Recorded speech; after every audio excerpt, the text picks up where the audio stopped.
I know you're not afraid of a little bit of dark. Because you are the dark. I mean, it was wild. I don't know if I've ever really had an experience like that on set. You know, I didn't meet Nick. I didn't see, you know, any photos or anything of what Longlegs was going to look like. So it was all, you know, happening real time. You know, Oz called action. I walked in and I saw Longlegs for the first time. And we have all that on camera. There's an opportunity to get something like that to actually capture a moment where Mike has never seen Nick before, has never been in the presence of the great Nicolas Cage, and you're going to be able to get all that and have it as a piece. You got to go get it. Osgood, Maika, how are you both doing? Doing good. How about you guys? Great. We are doing so well. Thank you both so much for sharing your time with us on the movie podcast. I think we're forever changed since watching Longlegs, so we're very excited to talk to both of you about it. I haven't gotten my basement yet, so that's reason number one.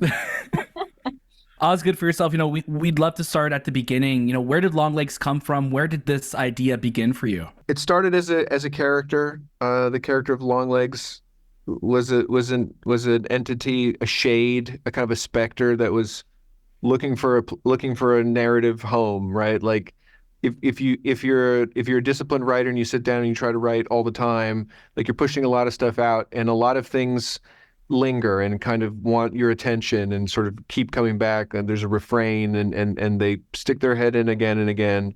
And this character was someone who had sort of tried to make his way into other things. And so when I sat down to write a serial killer movie, thinking maybe maybe people want to go trip on a serial killer movie again. Like there's some really great ones. There hasn't been a great one in a long time.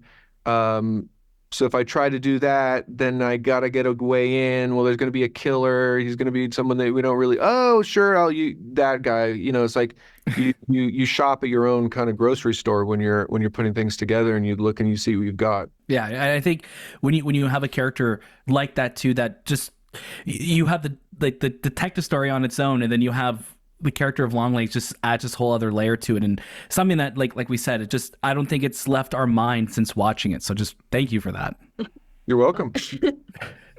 Now, Maika, for yourself, you know, what was your first reaction really to reading the script, and what kind of made you fall in love with it? I would guess it's maybe a similar feeling when a person watches the movie for the first time, where you think you know the story and you think you know where it's going, and then all of a sudden it takes a left turn and it just becomes this whole other world. And I grew up, you know, one of my favorite movies ever was Silence of the Lambs. That movie changed me. And I think reading this, there was that feeling, that nostalgia, but yet just to a whole other level. And it was just, I mean, I was absolutely obsessed. Yeah, we love that. We obviously picked up that as well. And we were like, yeah, this is going in such a darker place. And we were so scared. I think that's the best way to put it. Just scared the entire time. That's great. I mean, it's funny when you're in my job, you know, there's a lot of voices all the time and people sort of talking to you. And I mean, of course they are, right? And well, is it scary? How's it going to be scary? Are you going to make it scary? Don't forget to make it scary. And there's this thing where it's like, what the fuck is that? Like, okay, I'll make sure to make it scary. It's a very strange way of looking at anything. And so it's certainly in your mind, right? Because it's part of the mandate of the job, right? Right. But there's never a feeling of like, oh, we did it. Like, oh, that will be scary. You just gotta keep working at it and cutting it and scoring it and putting sound in. And there's so many elements that go towards something being scary. But, right. Yeah. That kind of leads us actually into our next question, where in the beginning of the film, the thing that we kept trying to figure out was it the anticipation of the scare that actually got us, or was it the visual that we saw right before the title card comes in? And I'm curious for yourself, what element do you feel like contributes to the effectiveness of a horror movie? Is it the timing, or is it the actual visual of what you're seeing? I think it's sort of the interplay of what you're not seeing and then when you get something given to you, right? So it's like the rhythm of hiding the thing and then finding the moment for the reveal. Like, you think about magic tricks, people doing magic tricks, card tricks and things. All of the art of a magic trick is getting the viewer to not pay attention, right? That's the hardest part of a magic trick, is you realize, oh, they've already done 5 fucking things while you were over here looking at their thing. That's the art, right? So for us, it was sort of the same thing. It's like, how can we sustain the audience's interest over here while really we're kind of revving up this thing over here that will land when we want to. Or boxing, I guess, is sort of the same kind of thing, right? It's like, yeah, look for your openings. Definitely. You definitely hit us. Boxing, I've never said the word boxing. I was like, what? I don't know what You felt so confident in it. We believed you. I was like, we definitely believed you. Totally, yeah, I play a fight all the time. Bullshit, guys, it's going to be a long day. Oh. We have to talk about Nicolas Cage, and he's just completely, I think, blood curdling in this film. Michael, we'd love to know, what was your first reaction to being on set with him and making this film, and what was that process like for both of you, sharing your scenes together? And yeah, it's very unsettling. Yeah, I mean, it was wild. I don't know if I've ever really had an experience like that on set. I didn't meet Nick. I didn't see, any photos or anything of what Longlegs was going to look like. So it was all, happening real time.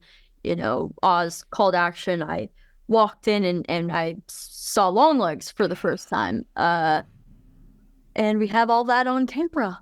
Yeah, Wow. when you're making a movie, you're just trying to get as much good stuff as you can and scurry with it back to the darkness of the editing room where you're actually going to figure out what the fuck you have. If there's an opportunity to get something like that, to actually capture a moment where Mike has never seen Nick before, has never been in the presence of the great Nicolas Cage, and you're going to be able to get all that and have it as a piece, you got to go get it. Definitely. Really quickly before we wrap up, I'd love to know, just for both of you, what was your first impression of one another before working on this film together? You have to have such a trust between director and actor. So what was your first impressions when you met each other to do this film together? My first impression is that the Maika that presents in person is very different than the Maika that presents on screen, and I think that's just the coolest thing when that happens. It says something about the process of making a movie, someone else's movie. If I see her in someone else's movie and I have a certain experience of her, and then I meet her in person and that experience is completely at odds, that's when I feel like there's really great opportunity. I remember meeting Oz for the first time. I was already so obsessed with the script, and you don't know. You don't know if it's going to flow or not. And I just immediately felt like I was in such good hands, hearing his vision and his ideas and him explaining Longlegs. It was just this feeling of, needing to be a part of this, needing to step into his world, his vision. We love that. That's amazing. And Osgood, Maika, we're so happy to get to talk to you, and thank you for giving us one of the best horror movies you've seen in a very, very, very long time. We hope to talk to you very soon as well. Thanks. Thank you.